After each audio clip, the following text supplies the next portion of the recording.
છું કે આવવામાં ઘણું મોડું થયું અને છતાં તમે અહીંયા બેઠા છો, હજુ તો ભૂખ્યા તરસ્યા એ ભારતીય જનતા પાર્ટીના કાર્યકર્તાને શોભે એવા, એટલા માટે ફરીથી આપ સૌને વંદન કરું છું. મિત્રો, બહુ સમય આપનો નહીં લઉં. ઘણા બધા વક્તાએ ઘણા બધા વિષયો લીધા હશે,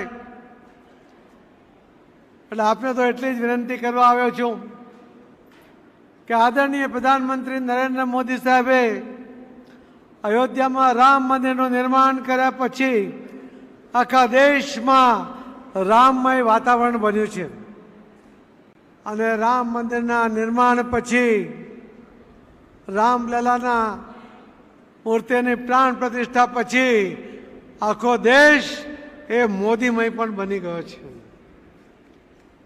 મોદીમય દેશ બને એના કારણે ગુજરાતનો વિકાસ થાય, ગુજરાતના વિકાસની સાથે સાથે દેશનો વિકાસ થાય, આપણો અને આપણી આવનારી પેઢી એના માટે પણ જીવન સરળ બને, એ પ્રકારનું ઇન્ફ્રાસ્ટ્રક્ચર બને, જેને નોકરીની તકો જોઈએ જેને નોકરી મળે, જેને ઉદ્યોગો કરવા જેને ઉદ્યોગ કરવાની સારી તકો મળે, એ પ્રકારનું વાતાવરણ જો કોઈએ નિર્માણ કર્યું હોય તો દેશમાં આદરણીય પ્રધાનમંત્રી નરેન્દ્ર મોદી સાહેબે કર્યું છે. મોદી સાહેબ આજે એક પછી એક જે કાર્યક્રમો કરે છે એ રાજકારણ નથી કરતા. એમણે બીજા ટર્મથી જ રાજકારણને બદલે એક ઇતિહાસ સર્જન કરવાનું કામ શરૂ કર્યું છે. જે રાજકીય વિશ્લેષકો છે એના દ્રષ્ટિએ તમે જુઓ કે આપણે કલ્પના ન કરી હોય એ પ્રકારના કામોનો ઇતિહાસ મોદી સાહેબ કરે છે.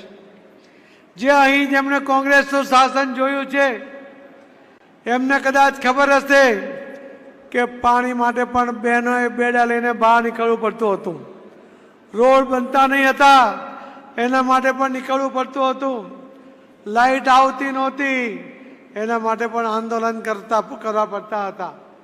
મોદી સાહેબ આવ્યા, એક પણ ઇન્ફ્રાસ્ટ્રક્ચર માટે કે સુવિધા માટે કોઈ બહેનો કે કોઈ ભાઈઓએ એક પણ આંદોલન કરવું પડ્યું હોય એવો ઇતિહાસમાં એક પણ કિસ્સો નોંધાતો નથી.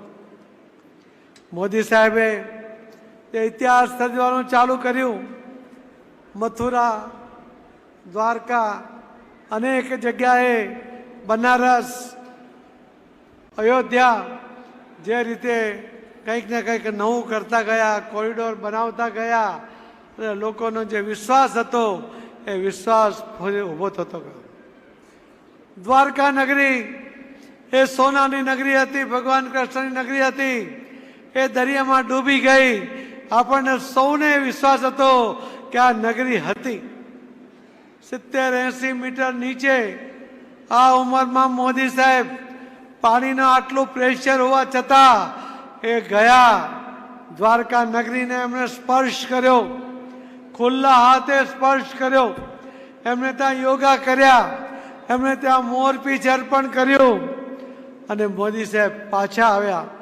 એ જેટલો સમય પાણીમાં રહ્યા ત્યાં સુધી આ દેશના લોકોની ધડકન વધેલી હતી.